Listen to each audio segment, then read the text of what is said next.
बढ़िया। गाथा पाठ रेखा भी आप बोलेंगे गाथा है? बोलिए।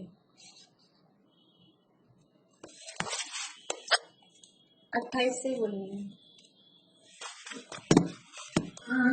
बंधन संवर विचर मोक्ष सपुण्य भावादि जीवा जीव विशेषा देवी समासेन।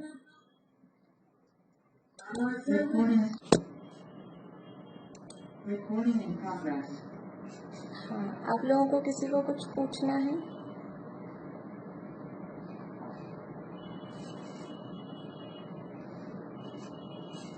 नहीं? चलिए, तो हम जहाँ पर थे,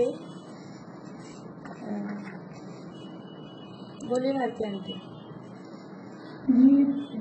जो इसका जो सुविधा नहीं है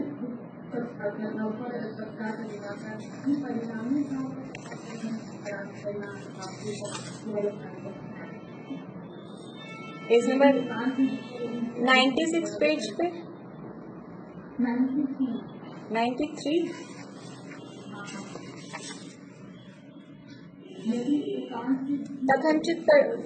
कथनचित परिणामी। परिणामी का मतलब है यहाँ परिणमनशीलता। परिणामी का मतलब पारिणामिक भाव नहीं, परिणामी का मतलब है परिणमनशीलता, वो परिणामी। और जो परिणमन नहीं करेगा वो अपरिणामी। तो यदि जीव और पुद्गल सर्वथा परिणामी हैं कि पूरे के पूरे बदल ही जाते हैं, तो फिर वो जीव और अजीव मिलेंगे तो कोई नया ही पदार्थ सिद्ध हो जाएगा, तो ये सात तत्व नहीं बनेंगे। और यदि बिल्कुल ही नहीं बदलते होंगे तो भी आश्रवादी पर्याय समझ यानी बनना पॉसिबल नहीं है, क्योंकि वो बदल ही नहीं रहे हैं। तो जीव जीव रहेगा, पुद्गल पुद्गल रहेगा, तो आश्रव बंध आदि कहाँ से उत्पन्न होंगे। तो यदि उनको सर्वथा परिणामी माने तो भी दिक्कत है, उनको सर्वथा अपरिणामी माने तो भी दिक्कत है। इसलिए सात तत्व सिद्धि नहीं होते, ये सात तत्व होते ही नहीं। या तो सर्वथा परिणामी होगा या सर्वथा अपरिणामी होगा, ऐसा सामने वाला कह रहा है। ये सामने वाला तर्क रख रहा है कि या तो कोई वस्तु सर्वथा परिणामी हो या सर्वथा अपरिणामी हो, यानी पूरी की पूरी या तो बदले या बिल्कुल ही नहीं बदले। पूरी की पूरी बदल जाएगी तो भी बदल गई तो सात सिद्ध नहीं होंगे, और बिल्कुल भी नहीं बदल रही है तो कोई नई चीज बनी ही नहीं रही है तो भी सात सिद्ध नहीं होंगे। तो उसके जवाब में कहा कि कथनचित परिणामी है, अर्थात सर्वथा न तो परिणामी है न सर्वथा अपरिणामी है, बदलते भी हैं और नहीं भी बदलते। उत्पाद व द्रव्य उत्तम सत है, बदलकर भी नहीं बदलते, नहीं बदलकर भी बदलते हैं, वो वाली बात है। जो स्फटिक मणि का दिया है, मतलब उसमें जैसे लाल रंग एक्चुअल में लाल नहीं हुआ, लेकिन दिख रहा है लाल ही। वो लाल जो दिख रहा है वो भी कोई झूठ नहीं है। वर्तमान में करंट में देखा जाएगा तो वो लाल ही है, लेकिन अंदर से देखा जाए नेचर उसका स्वभाव तो वो लाल नहीं है।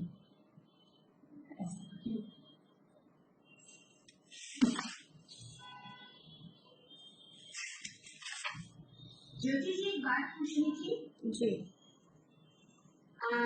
तत्व को, 7 तत्व को तत्व कहते हैं, 9 पदार्थ को 9 तत्व क्यों नहीं कहते, पदार्थ ही क्यों कहते?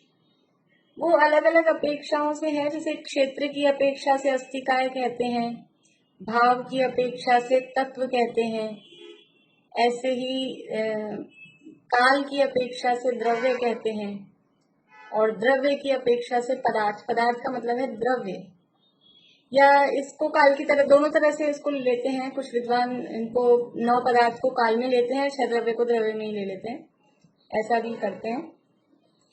तो दोनों तरह से भी देखा जाए तो ये 4 जो अपेक्षा है, 4 जो अपने एस्पेक्ट्स हैं, द्रव्य, क्षेत्र, काल, भाव, उस अपेक्षा तत्व शब्द में भाव की मुख्यता है। अस्थिकाय शब्द में क्षेत्र की मुख्यता है। अस्थिकाय बोलते ही क्या समझ में आता है, कौन से द्रव्यों को देखना है कि बहुप्रदेशी है कि एक प्रदेशी है। प्रदेश देख रहे हैं ना, उनका क्षेत्र। तत्व देख रहे हैं तो उनका भाव देख रहे हैं, क्योंकि तत्व का अर्थ ही है जो वस्तु जैसी है उसका जो भाव, वो तत्व है, तो उसका भाव देख रहे हैं। ऐसे ही पदार्थ शब्द में वो वस्तु को देखा जा रहा है। पद अर्थ, पदार्थ अर्थ यानी वस्तु, तो ये 9 पदार्थ कहे जाते हैं। बाकी इतना हार्ड एंड फास्ट नहीं है। समय सार में 9 तत्व कहा गया है, 9 पदार्थ शब्द नहीं दिया है वहां पर, वहां 9 तत्व कहा गया है। तो इस तरह से वो कहने की अपेक्षाएं हैं। बोलिए रेखा अभी। ये जो लहो आईरियानम है ना, आईरियानम, वो सर जो आई लिखते हैं तो वो सही होता है क्या? दोनों है, वो दोनों शब्द या और ई दोनों चलते हैं, दोनों चलते हैं। दोनों सही है क्या? हाँ, बशा अभी बोल। प्रवेश की अपेक्षा से पदार्थ एक के मतलब सकती है, आप की अपेक्षा से तत्व, आप की अपेक्षा से द्रव्य, तो काल और द्रव्य एक ही अर्थ हो जाएंगे ना? काल और द्रव्य, मतलब वही अपेक्षा पदार्थ वाली होगी ना काल की। हाँ काल मतलब द्रव्य किसे कहते हैं कि जो निरंतर रहे, द्रवता रहे, मतलब वस्तु जो हमेशा रहे, तो उसमें वो काल की अपेक्षा से उसको द्रव्य कहा है। अथवा काल की अपेक्षा से पदार्थ कह देते हैं तो द्रव्य की अपेक्षा से 6 द्रव्य हैं, ऐसा भी कह सकते हैं। द्रव्य, क्षेत्र, काल, भाव की अपेक्षा इसमें लगाई जाती है। अब यहाँ जो प्रकरण है अपना 96 पेज पे,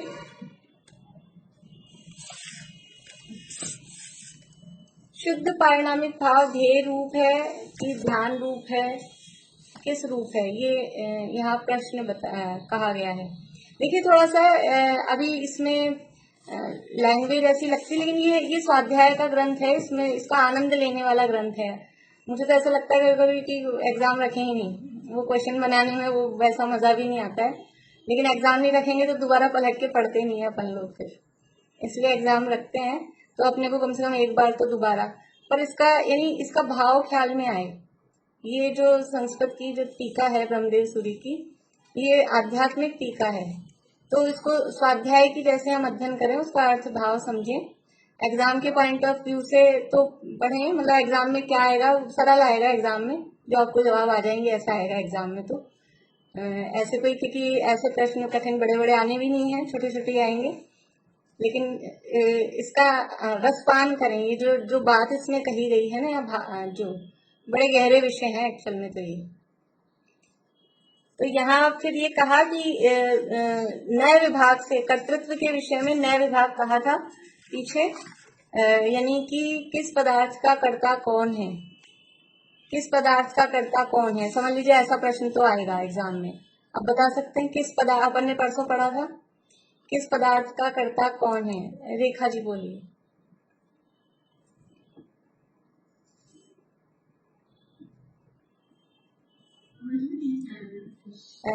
9 पदार्थ हैं, जीव अजीव आश्रव बंध संवरण निद्रा मोक्ष पुण्य पाप। इनमें से किसका कर्ता कौन है, यानी बहिरात्मा अंतरात्मा में से अब आपको बताना है कौन किसको करता है, यानी उसका स्वामी कौन है। दूसरे शब्दों में कहें तो कौन से पदार्थ का स्वामी कौन सा जीव है। आश्रम और बंध का तो बहिरात्मा हो गया, संवरण और निद्रा का अंतरात्मा हो गया, और मोक्ष का तो परमात्मा। ठीक है, और अंतरात्मा और परमात्मा दोनों ही होंगे उसमें। और पुण्य पाप का बहिरात्मा। पुण्य पाप का भी बहिरात्मा। मीता भाभी बोलिए। आश्रम बंध पाप और पापा में बंधी जुड़ने का कर्ता तो बहिरात्मा हो गया, और संवरण निद्रा मोक्ष और पुण्यानुबंधी जुड़ने का कर्ता हो गया अंतरात्मा। ठीक है, बस ये यहाँ पे शॉर्ट में ये बात बताई गई है। ठीक था आपको, बाकी बस वो एक पुण्य पाप में थोड़ा सा वो था। आश्रव बंध का कर्ता तो बहिरात्मा है, संवरण निद्रा मोक्ष का कर्ता अंतरात्मा को कहा यहाँ, क्योंकि परमात्मा भेद नहीं किया है। मोक्ष का कर्ता हम परमात्मा को भी कह सकते हैं और अंतरात्मा को भी कह सकते हैं कि अंतरात्मा बना परमात्मा इस अपेक्षा अंतरात्मा करता है, और वो अनंत और सिद्ध भगवान वो मुक्त स्वरूप है उस अपेक्षा से। लेकिन यहाँ परमात्मा को लिया नहीं है कर्तृत्व में, इसलिए अंतरात्मा बहिरात्मा दो। तो आश्रव बंध का कर्ता और पाप का कर्ता वो तो बहिरात्मा है, और पुण्य में दो भेद किए हैं। आश्रव बंध पूरे गए और पाप पूरा गया बहिरात्मा के पास में, और संवरण निद्रा मोक्ष ये पूरे अंतरात्मा के खाते में। अब पुण्य के दो टाइप्स किए, एक पापानुबंधी पुण्य, एक पुण्यानुबंधी पुण्य। तो पापानुबंधी पुण्य का कर्ता बहिरात्मा, पुण्यानुबंधी पुण्य का कर्ता अंतरात्मा। इस तरह से ये 9 पदार्थ में मतलब आश्रवादी पदार्थों में कौन किसका करता है वो यहाँ पर बताया। फिर नए विभाग पुण्यानुबंधी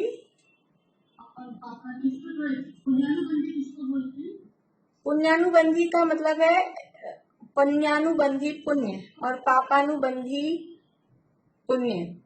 तो जो लास्ट वाला पुण्य शब्द आ रहा है वो तो है उदय के लिए, मतलब ऐसा पुण्य का उदय है, पुण्य का उदय है। दो जीव हैं, दोनों के पुण्य का उदय है, तो वो अभी पुण्य कहला रहा है।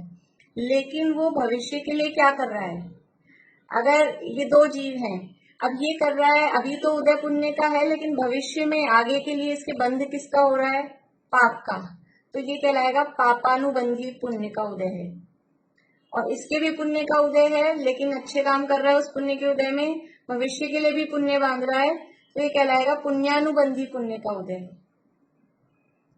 ठीक है, तो पापानुबंधी पाप का बंध करने वाला पुण्य, पुण्यानुबंधी पुण्य पुण्य का बंध करने वाला पुण्य। ऐसे दो टाइप से पुण्य के भेद किए।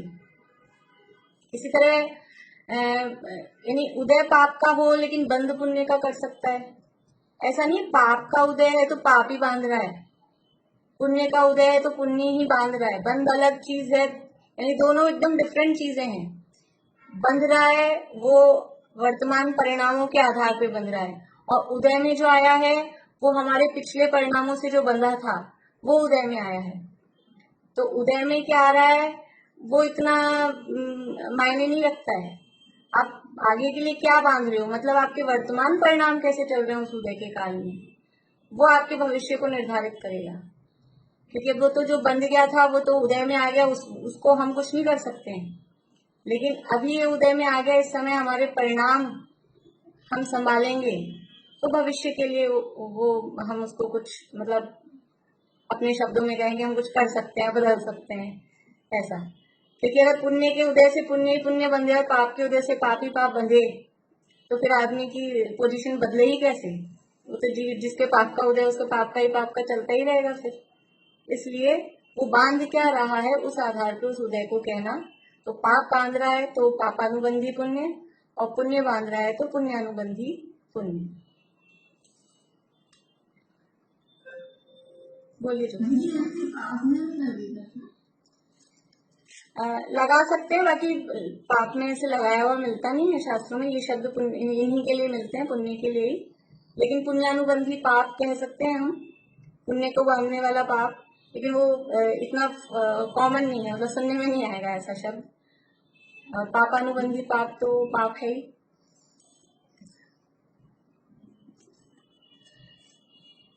फिर ये जो कर्तापना देखा कि किस पदार्थ का कर्ता कौन है, तो फिर ये किस न्याय से है। नया विभाग अपन ने देखा था, किस न्याय से इनका कर्ता है। तो आश्रव बंध का कर्ता हो चाहे संवर्ण निर्जरा मोक्ष का कर्ता हो, जो द्रव्य आश्रव बंध संवर्ण निर्जरा मोक्ष है, उनका कर्ता कोई सा भी जीव हो, बहिरात्मा हो अंतरात्मा हो, वो अनुपचरित असद्भुत व्यवहार न्याय से होता है। व्यवहार न्याय के 4 भेद हैं। उन 4 भेदों में से अनुपचरित असद्भुत व्यवहार न्याय मतलब 2 नंबर का न्याय अपन अपने उसमें कहें। सबसे पहला होता है उपचरित असद्भुत व्यवहार न्याय। उपचरित असद्भुत व्यवहार न्याय किसको विषय बनाता है, क्या कहता है? उपचरित असद्भुत व्यवहार न्याय बोले मीनू दी। मन को बनाता है, जैसे ये फैल मेरा है, बढ़िया। घर मेरा है। जो दूर क्षेत्रवर्ती, अपने से दूरवर्ती जो पदार्थ हैं, उनको अपना कहता है।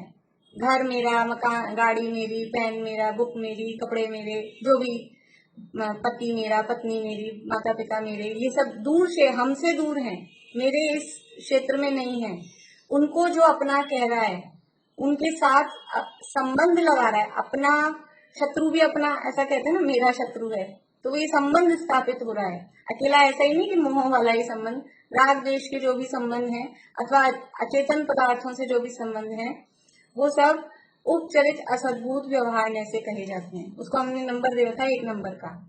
फिर दूसरा न्याय होता है अनुपचरित असद्भुत व्यवहार न्याय। अनुपचरित असद्भुत व्यवहार न्याय किसको विषय बनाता है, सुनीता आंटी? द्रव्य कर्म को, शरीर को अपना। हाँ, द्रव्य कर्म को और शरीर को अपना कहता है, मतलब जो हमारे साथ इस एक क्षेत्र में है। उपचरित असद्भुत तो दूर वालों को विषय बना रहा था, और ये जो यहाँ आत्मा के साथ एक क्षेत्र अवगाह रूप से है। कौन कौन है एक क्षेत्र अवगाह रूप से? एक तो द्रव्य कर्म है और एक है शरीर। तो इनको अपना कहने वाला, इनको विषय बनाने वाला, इनके साथ संबंध जोड़ने वाला, किसी भी तरह से इनके साथ अगर संबंध जोड़ा है, तो वो होता है अनुपचरित असद्भुत व्यवहार न्याय, 2 नंबर का। ठीक है। फिर इसके बाद में तीसरा न्याय होता है उपचरित सद्भुत व्यवहार न्याय। उपचरित सद्भुत व्यवहार न्याय किसको विषय बनाता है? ज्योति जी बोलिए। विकारी पर्याय को अल्प पर्याय। हाँ, बढ़िया। विकारी पर्याय और अल्प विकसित। एक तो पूरी विकारी जो है वो विकारी पर्याय मतलब मोह राग द्वेष आदि, और अल्प विकसित पर्याय, जो पर्याय विकारी तो नहीं है लेकिन पूर्ण विकसित नहीं हुई है, अभी अल्प विकसित हैं, जैसे कि सम्यक दर्शन आदि, मति ज्ञान आदि, ये अल्प विकसित पर्याय हैं। तो इनको, इनके साथ संबंध स्थापित करने वाला, इनको विषय बनाने वाला, इनको जीव का कहने वाला, वो न्याय कहलाता है उपचरित सद्भुत व्यवहार न्याय। तीसरे नंबर का न्याय उपचरित सद्भुत व्यवहार न्याय। उपचरित यानी उपचार से किया गया कथन है, वास्तव में एक्चुअल में जीव में ऐसा नहीं है। सद्भुत की है तो जीव में, लेकिन वास्तव में वो किसी मिलावट से कथन किया गया है, किसी के अपेक्षा से कथन किया गया है, इसलिए उपचरित है। और जीव में ही हो रहा है इसलिए सद्भुत है। और 2 द्रव्यों को मिला के कथन कर रहा है या एक ही द्रव्य में भेद करके कथन कर रहा है, इसलिए व्यवहार है। और शुद्ध ज्ञान की पर्याय है, इसलिए न्याय है। बोलिए भारती आंटी। यहाँ से देखिए द्रव्य की आश्रय बंध करते तो इसको उपचरित क्योंकि आपके साथ हो रहा उद्देश्य आश्रय बंध तो पुद्गल द्रव्य की पर्याय रूप द्रव्य आश्रय बंध है ना। द्रव्य आश्रय बंध, तो द्रव्य आश्रय किसे कहते हैं? द्रव्य आश्रय किसे कहते हैं? गाथा बोलिए। द्रव्य आश्रव की गाथा गाथा कौन बोलेगा?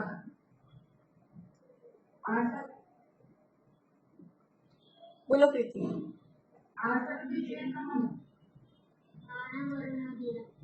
आश्रव बोलो।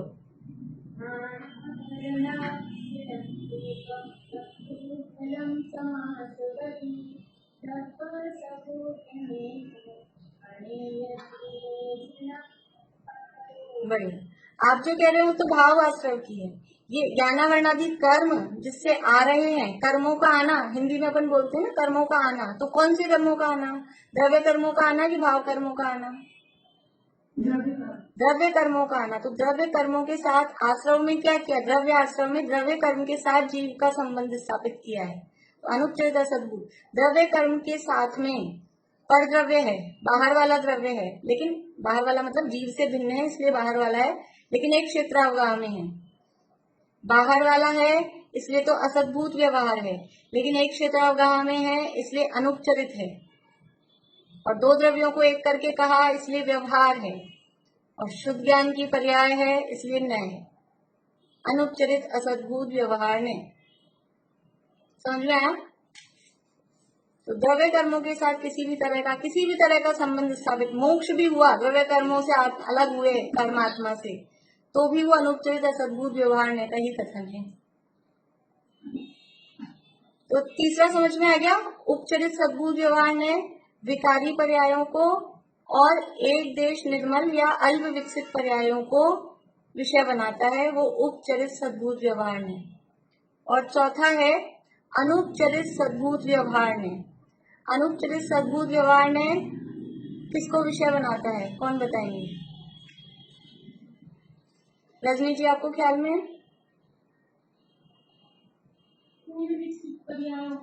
और बस पूर्ण विकसित ही या और कुछ?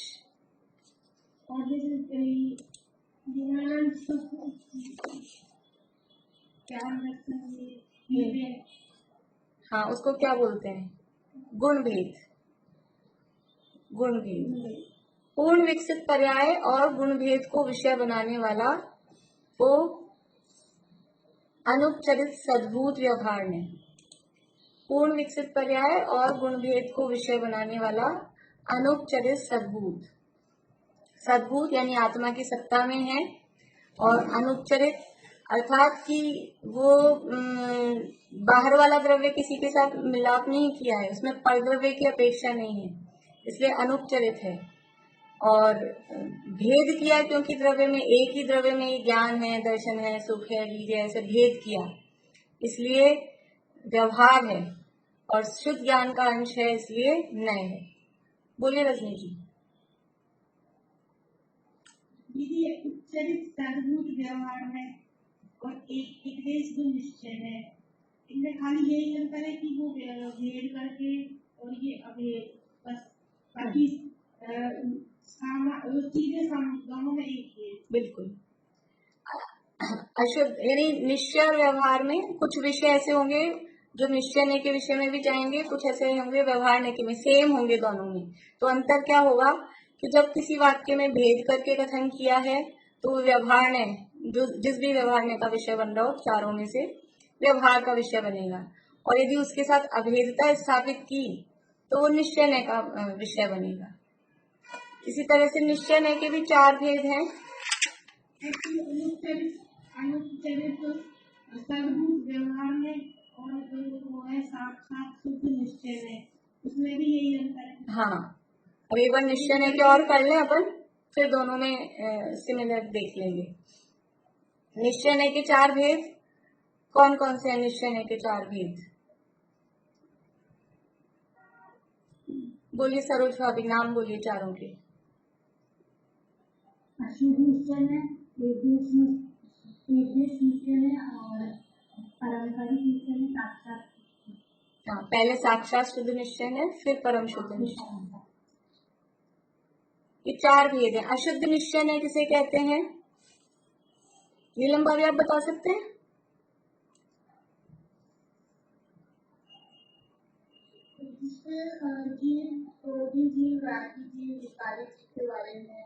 बढ़िया। यानी विकारी पर्याय के साथ जीव को अभेद करके कहना, विकारी पर्यायों के साथ जीव को अभेद करके कहने वाला अशुद्ध नाम ही है। अशुद्ध यानी मिलावट कर रहा है। किसकी मिलावट कर रहा है? कुछ गंदगी की। विकारी पर्यायों को जीव के साथ इकट्ठा करके, तो कैसे कह रहा है? क्रोधी, ये मानी, ये बहुत घमंडी है, ये बहुत मायाचारी है। तो ये अभेद करके उस जीव को ही क्रोधी, और इतना ही नहीं, जीव को क्रोधी नहीं, क्रोध ही कह देते हैं। अभी समय सार का कलश उस दिन भी याद दिलाया था आपने। ते ये तो अद्यापि पापा, वो जीव पापी है ऐसा नहीं कहा आचार्य देव ने, ऐसे कहा वो जीव ही पाप है। तो ये अशुद्ध निश्चय का अभेद करके कथन कर दिया, अशुद्ध निश्चय का कथन। अभी इसी को, यही विषय व्यवहार नय में कौन से नय में था? यही विकारी पर्याय को विषय बनाने वाला कौन सा व्यवहार नय है? आप लोग नंबर बता सकते हैं, 1, 2, 3, 4, कौन से नंबर का है? बढ़िया बढ़िया। सुधा जी आपको समझ नहीं आ रहा? अपन ने पहले भी चलाया तो है, आप लोग ज्वाइन हुए उसके बाद भी। बढ़िया, जिन्होंने उंगली दिखाई अच्छी दिखाई, 3 नंबर का।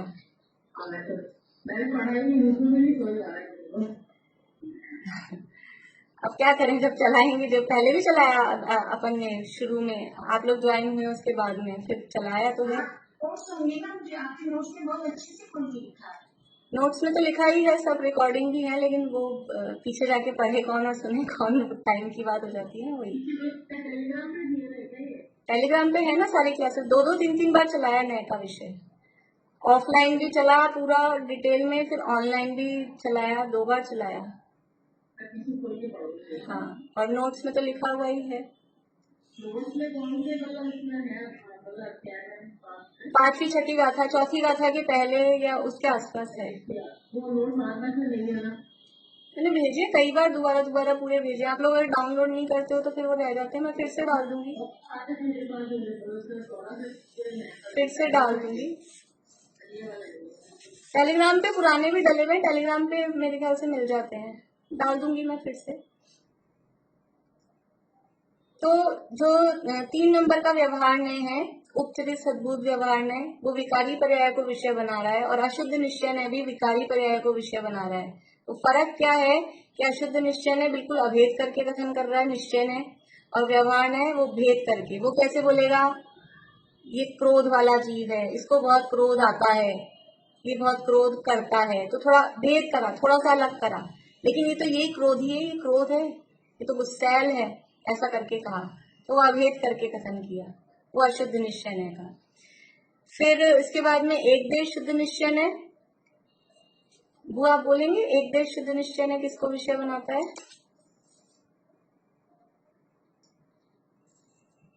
नहीं, चलिए प्रीति बोलो। अल्प विकसित पर्याय, अल्प विकसित पर्यायों को जीव के साथ में अभेद करके कथन करता है, वो एक देश शुद्ध निश्चय नय। अल्प विकसित पर्याय कौन सी होती हैं? जो साधक दशा वाली अवस्थाएं हैं, 4थे गुणस्थान से लेके 12वें गुणस्थान तक की जो अवस्थाएं हैं, वो कहलाती हैं अल्प विकसित। विकारी भी नहीं है, पूर्ण विकसित भी नहीं है, भगवान भी नहीं बने हैं, और अब मिथ्या दृष्टि भी नहीं है, तो ये साधक दशा कहलाती है। अंतरात्मा वाली जो दशा है, उसको विषय बनाने वाला एक देश शुद्ध निश्चय नय। और ये जो विषय है, ऐसा ही विषय व्यवहार नय में कहाँ है? कौन से व्यवहार नय में है? 1 नंबर में, 2 नंबर में, 3 नंबर में, 4 नंबर में। 4 उंगली कौन दिखा रहे हैं? निशांति, मीनू दीदी, प्रीति कितनी है तुम्हारी? 3 है या 4 है? 3 है ना? वो अंगूठा भी आगे आ रहा था, समझ नहीं आ रहा। 4 नहीं होगा, 4 नंबर में तो पूर्ण विकसित और गुणभेद हैं, 3 नंबर में भी आएंगी। अल्प विकसित पर्याय, विकारी और अल्प विकसित पर्यायों को विषय बनाने वाला उपचरित सद्भूत है ना, 3 नंबर में आएंगी। तो दोनों का विषय सेम है। आप थोड़ा सा वो नोट्स में देखना, अब उतनी डिटेल में तो नहीं पढ़ा पाऊंगी, क्या मेरे को इतना उम्मीद नहीं थी कि पूरी क्लास याद इसमें हो जाएगी। मैं सोची थोड़ा सा बताती हूँ, क्योंकि यहाँ नया आया है इसलिए। बोलिए भारती आंटी।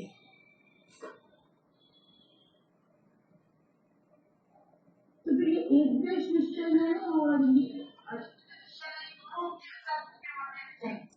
दोनों औपचारिक शब्द में व्यवहार है, दोनों तीसरे में जाएंगे। हाँ, दोनों तीसरे के साथ सिमिलर हैं। दोनों का विषय तीसरे न्याय के साथ, व्यवहार न्याय के तीसरे न्याय के साथ सिमिलर है दोनों का, क्योंकि उसको दो को विषय बना रहा है ना, विकारी पर्याय को भी और अल्प विकसित को भी। और निश्चय न्याय में उसके लिए दो अलग अलग न्याय हो गए, विकारी के लिए अशुद्ध निश्चय न्याय और अल्प विकसित के लिए एक देश शुद्ध निश्चय न्याय। ठीक है। फिर साक्षात शुद्ध निश्चय न्याय जो पूर्ण विकसित पर्यायों को विषय बनाता है, वो साक्षात शुद्ध निश्चय न्याय। व्यवहार न्याय में किसके साथ विषय मिल रहा है इसका? 4 नंबर का जो व्यवहार न्याय है, पूर्ण विकसित पर्यायों को केवल ज्ञानी परमात्मा, पूर्ण ज्ञानी, पूर्ण सुखी, इस तरह से जो कथन करना है वो साक्षात शुद्ध निश्चय न्याय का कथन है। और भगवान को केवल ज्ञान प्रकट हुआ, भगवान को अनंत सुखी हो गए, ऐसा भेद करके कथन किया तो वो अनुपचरित सद्भूत व्यवहार न्याय, 4 नंबर वाला जो व्यवहार न्याय है उसके अंतर्गत जाएगा। तो निश्चय व्यवहार के ये थोड़ा सा हमको ज्ञान इस शास्त्र को पढ़ने के लिए तो अभी तो थोड़ा कम आ रहा है नयों का कथन, वरना शुरू में तो काफी नयों से ही चर्चा चल रही थी पूरी। तो इस शास्त्र को पढ़ने के लिए ये 8 नयों का ज्ञान थोड़ा बहुत बेसिक तो आवश्यक है। तो आप पुरानी रिकॉर्डिंग्स जो ऑफलाइन वाली है ना, किसी को देख के आप लोग बता देना कौन से नंबर की या तारीख, किसी को ध्यान हो तो, जो ऑफलाइन चली थी उसमें बहुत डिटेल में करा था, ऑफलाइन जो चली थी वहाँ मंदिर में। तो वो रिकॉर्डिंग आप सुन लेना ज्यादा डिटेल में जिनको सुनना हो। अब यहाँ कर्तृत्व के विषय में न्याय विभाग, तो न्याय विभाग किसमें लगाना है अपने को? यही 9 पदार्थ में। 9 पदार्थ में आश्रय बंध समण निद्रा मोक्ष पुण्य पाप, इनका कर्ता किस न्याय से होता है जीव? तो ऊपर बता दिया बहिरात्मा इसका करता है, अंतरात्मा इसका करता है, लेकिन किस न्याय से करता है? तो जो द्रव्य वाले आश्रय बंध समण निद्रा मोक्ष, उनका कर्ता तो अनुपचरित असद्भूत व्यवहार न्याय से है। और जो भावाश्रय बंध समण निद्रा मोक्ष है, उनका कर्ता यहाँ अशुद्ध निश्चय न्याय से कहा है, निश्चय न्याय लगा दिया है। अदरवाइज हम अगर व्यवहार न्याय में कहें तो कौन सा व्यवहार आएगा? आश्रय बंध समण निद्रा मोक्ष का कर्ता कौन से व्यवहार न्याय से? हाँ बोलिए रजनी। उपचरित सद्भूत व्यवहार है, एक देश निर्मल पर्याय है, और मोक्ष दशा वाली है वो पूर्ण विकसित है, उसको उसमें लेंगे पूर्ण विकसित पर्याय अनुपचरित में। इसलिए इन्होंने यहाँ पर केवल आश्रय बंध पुण्य पाप मोक्ष नहीं लिया है, आश्रय बंध पुण्य पाप का तो अशुद्ध निश्चय से लिया है, और फिर संवर निर्जरा और मोक्ष को एक देश शुद्ध निश्चय से। संवर निर्जरा मोक्ष का कर्तृत्व अभी पूरा इकट्ठा बोल रही मैं। आश्रय बंध का और पुण्य पाप का कर्ता तो अशुद्ध निश्चय से है, और संवर निर्जरा क्योंकि वो यानी शुद्ध पर्याय है, निर्मल पर्याय है, एक देश निर्मल पर्याय है, तो उनका कर्ता एक देश शुद्ध निश्चय से कहा गया है। और द्रव्य रूप जो संवर निर्जरा मोक्ष है, उनका भी कर्ता तो वो भी क्योंकि कर्मों से रहित होने वाली बात है, तो वो अनुपचरित असद्भुत व्यवहार ने जो 2 नंबर का न्याय है उसी का विषय वो बनेगा। परम शुद्ध निश्चय से क्या है? परम शुद्ध निश्चय से ना बंध होता है ना मोक्ष होता है। परम शुद्ध निश्चय का विषय क्या है? बंध मोक्ष से रहित जो त्रिकाल शुद्ध परमात्मा, शुद्धात्मा, उसका विषय है। तो उसमें ना बंध होता है ना मोक्ष होता है, वो तो जो है सो है, तो उससे बंध मोक्ष है ही नहीं। अब यहाँ प्रश्न है वो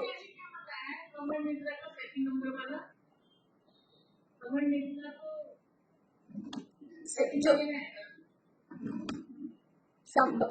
यानी द्रव्य संवर निर्जरा पूछ रहे हैं कि भाव संवर निर्जरा पूछ रहे हैं?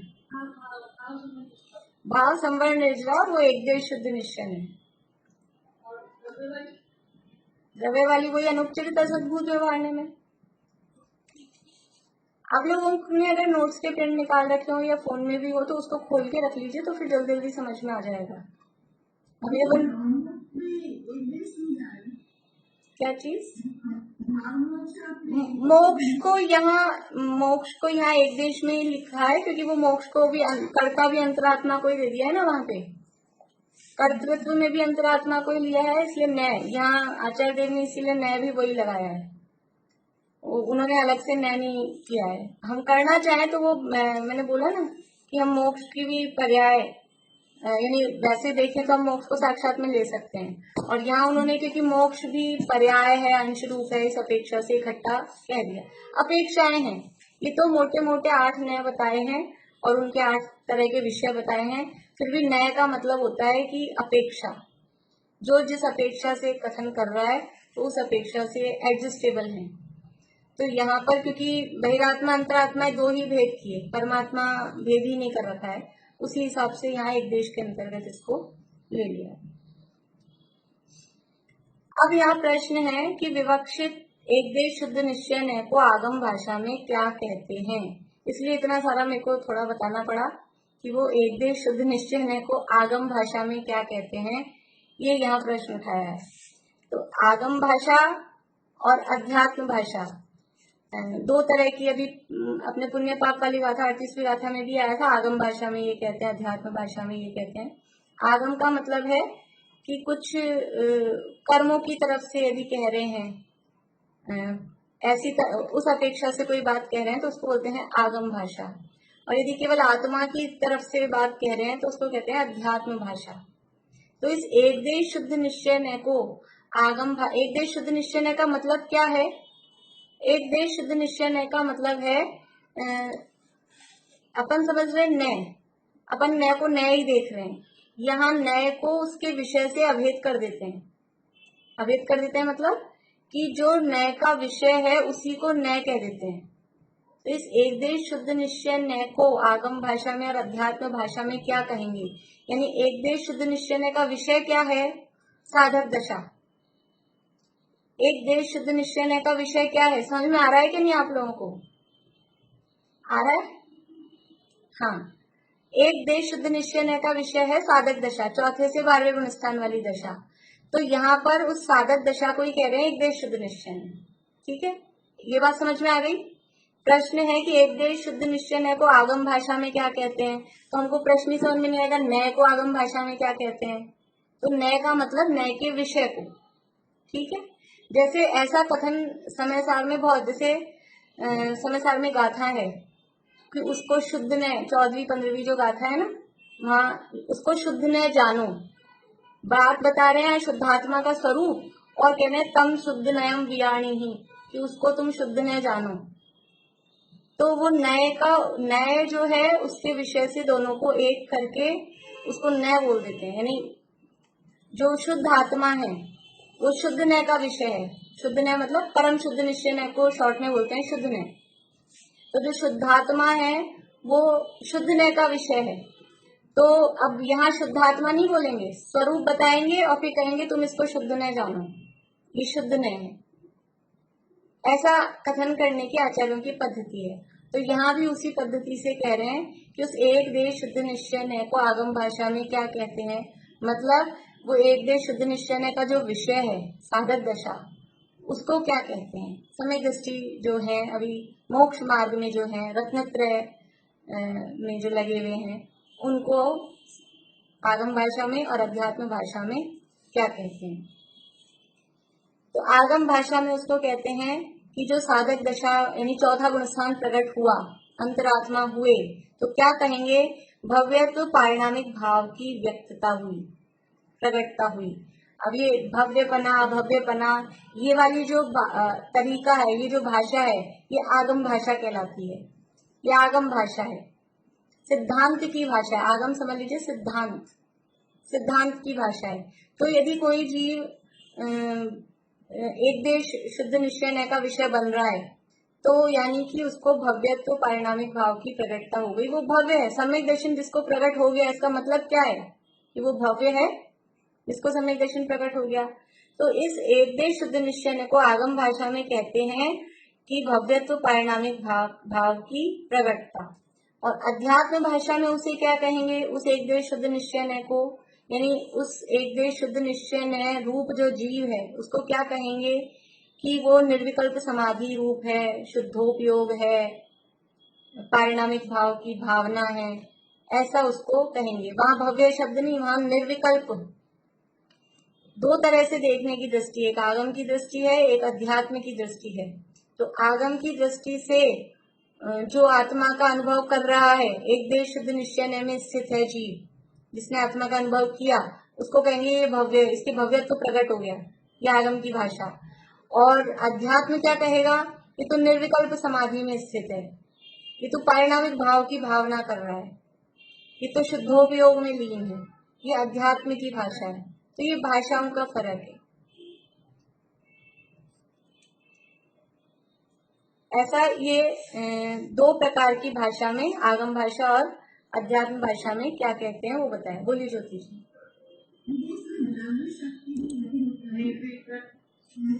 बुआ फिर से एक मिनट रुकिए बुआ। हाँ बोलिए।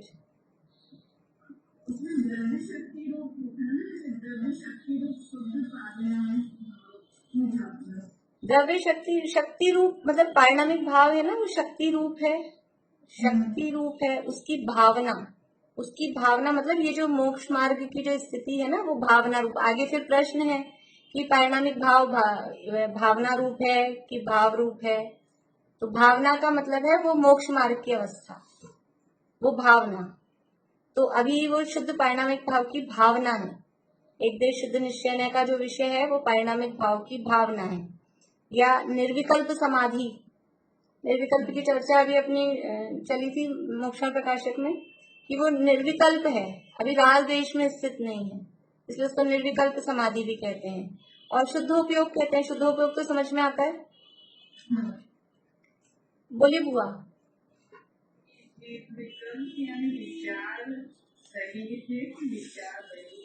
विचार तो होते हैं लेकिन राग द्वेष के विकल्प नहीं होते। निर्विकल्प का मतलब है वीतराग का सहित विचार, विचारों से रहित। विचार तो ज्ञान की अवस्था है, तो विचारों से रहित नहीं होता। हाँ, तो विचार तो रहेंगे लेकिन वीतराग का सहित है, राग द्वेष पूर्वक वाले विचार नहीं है, उसको ही निर्विकल्प समाधि कहते हैं। देखिए आप लोगों को जितना बाकी ये नोट्स आप पढ़ेंगे तो मेरे हिसाब से समझ में आएगा। इसमें लिखा है मैंने काफी, और फिर तो जितना मतलब उसको बार बार में थोड़ा पढ़ना विचारना पड़ेगा। शब्द क्योंकि ऐसे समझ लीजिए हाई लेवल के हैं, इसलिए बाकी बात उतनी ही है, बात कोई विशेष कठिन नहीं है। बोलिए नीलम भाभी। ये वाले पक्का वापस देते हैं जो का 28 ठीक है, आपको मैं ऐसे करूंगी। मैं तो पूरे 1 से लेकर 38 तक भेज दूंगी, फिर जिसको जो चाहिए वो देखते रहना। फिर किसी को शुरू के चाहिए, किसी को बीच के चाहिए, ऐसे होगा ना अलग अलग। पूरी शुरू वाली, शुरू से है पूरे 1 से। नहीं 28 से लेकर अभी जो एग्जाम है वो वाले ना। अरे उनको शुरू के भी चाहिए ना, उनको वो नए वाले नहीं है उनके पास, तो उनको शुरू के चाहिए। मैं देखूंगी एक आध दिन में, कल आजकल मैं करवा दूंगी, पूरी फुल PDF करा दूंगी। कि जो आप लोग छांटना उतने प्रिंट निकला लेना जितना आपको चाहिए, वो वाली चीज देख के वो वाले पेज नंबर निकला लेना आप लोग। दीदी विवक्षित का मतलब क्या है? विवक्षित का मतलब है जिसकी चर्चा चल रही है, जिसकी बात चल रही है, वो कहलाता है विवक्षित। इस स्पीड से तो अपना कुछ काम नहीं होगा। एक्चुअल में ये थोड़ा सा अभी है विषय, बाकी फिर आगे 2-3 गाथाओं में इतना नहीं, फिर 34वीं गाथा में आएगा थोड़ा सा। अभी बाकी और इतना नहीं है देखता है। क्या मालूम, अभी तय नहीं किया अपन ने। दूसरा अधिकार 28वीं गाथा से 38वीं गाथा तक, लेकिन बीच में 35वीं गाथा माइनस है, उसमें से 35वीं गाथा नहीं है। हाँ थोड़ा सा मैंने तो थोड़ा सा ऐसे ही समझाया मैंने आज, बिल्कुल जैसे पढ़ाई दे पूरा नया समझाया। थोड़ा सा देखिए ये तो समझ में आ गया ना आप लोगों को। ये जो परसों अपन ने 7 तत्वों में हे उपादेय, वो इससे पहले वाली जो बात थी, फिर उसमें किस पदार्थ का कर्ता कौन है, तो वो कर्तापना बहिरात्मा और अंतरात्मा की अपेक्षा से देखा है। कर्ता मतलब कौन उसको करता है, कौन उसका स्वामी होता है, वो करता है। फिर उसमें नए विभाग लगाया। अब ये एक ही पैराग्राफ है थोड़ा सा, फिर आगे वाला इतना नहीं है कि ये इस नए को आगम भाषा में क्या कहते हैं। तो इतना हमको ये समझ में आ जाए, नए का मतलब है कि उस नए का जो विषय चल रहा है, उस विषय की बात कर रहे हैं। तो आगम भाषा में उसको कहेंगे कि ये जो व्यक्ति है, उस नए का विषय वो व्यक्ति होगा ना। सम्यक दृष्टि जीव, सम्यक दृष्टि जीव को अभी आगम की भाषा में कहेंगे उसकी क्या स्थिति है कि उसके भव्यत्व शक्ति की प्रकटता हो गई है। अध्यात्म में कहेंगे तो वो निर्विकल्प समाधि में स्थित है, वो शुद्धोपयोग में लीन है, वो शक्ति रूप से पारिणामिक भाव की भावना भा रहा है। ऐसा ये अध्यात्म भाषा है। नोट से पढ़ेंगे तो एक दो बार तो बहुत अच्छे से आगे जाएगा, बहुत क्लैरिफाई रहता है। हाँ, नोट्स आप लोग 2-3 बार पढ़िए, मेरे ख्याल से समझ में आ जाएगा। फिर टाइम तो अपना हो गया, अब आगे क्या बढ़ाएं, छोड़ते हैं इसको। कल मैं आप लोगों से पूछूंगी भावना मुक्ति का कारण क्या है, और ये शुद्ध पारिणामिक भाव ज्ञान रूप है, भावना रूप है, किस रूप है। और मैं बता देती हूँ, आप लोगों से ही पूछूंगी अब मैं कल, आश्रव बंध संवर निद्रा मोक्ष किसे कहते हैं। ठीक है, यहाँ जो बुक की डेफिनेशन है ना, आप लोग याद कर सकें, रट सकें तो ठीक है, नहीं तो फिर इसमें से देख के बोलना है, लेकिन परिभाषा इसकी बोलना है, वो वाली पुरानी वाली नहीं। ठीक है, क्योंकि वो तो सबको याद है, वो कोई बात ही नहीं है। और 29वीं गाथा में मैं नोट्स के आधार पर पूछूंगी, आप लोग नोट्स को अच्छे से पढ़िए। मैं आज डाल दूंगी पूरा 1 से लेकर 38 तक वापस, इसी में से पूछ लूंगी तो सरल पड़ेगा आप लोगों को फिर। ठीक है, जितना हो जाएगा 29 और 30वीं गाथा भी देख आइएगा, उतना देख लेंगे, जितना हो पाएगा उतना। ठीक, और एग्जाम की कुछ तो फाइनल करें अपन। 14 तारीख हुई है आज, 10 दिन बहुत है, 24-25 तक रखें। रिवीजन तो कंप्लीट होगा नहीं जब तक डिसाइड नहीं करेंगे ना, तब तक रिवीजन चलता ही रहेगा। एक बार एक डेट तो कुछ अपन तय कर लें, 24-25 के आसपास की सोच लें। 1 तारीख के बाद, 1 तारीख के बाद तो 15 दिन है। चलिए फिर देखते हैं। ठीक है, अभी यही पूरा करते हैं। जय श्री।